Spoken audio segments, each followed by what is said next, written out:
રાજકોટ શહેરમાં પાણીની ગાન હવે જો મેઘો મન મૂકીને વરસે અને ડેમ છલકે તો જ દૂર થઈ એમ છે।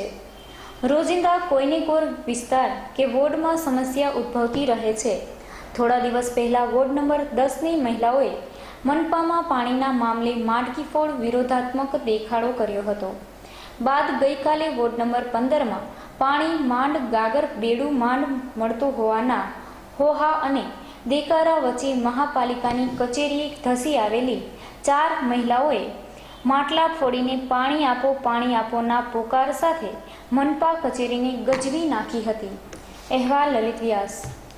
રાજકોટ મહાનગરપાલિકામાં ભાજપના શાસકો મોટા મોટા બણગા ફૂંકે છે કે પાણી કાયમ 20 મિનિટ અમે આપીએ છીએ। રાજકોટની પ્રજાને પાણીની ક્યારે સમસ્યા નથી થઈ। આજે આપણે જોયું કે રાજકોટ વોર્ડ નંબર 15માંથી ઘણા લોકો આવ્યા છે, બૈરાઓ આવ્યા, એને માટલા પણ ફોડ્યા, એને જાહેર કર્યું। કમિશનરને પણ ઉગ્ર રજૂઆત કરી કે સાહેબ પાણી 10 થી 11 મિનિટ 12 મિનિટ મળે છે અને એ પૂરતા ફોર્સથી મળતું નથી। કમિશનરશ્રીએ પોતે આજે બધાની વચ્ચે કબૂલ્યું છે કે નર્મદાનું પાણી ઓછું મળે છે એટલા માટે પાણીની મુશ્કેલી છે।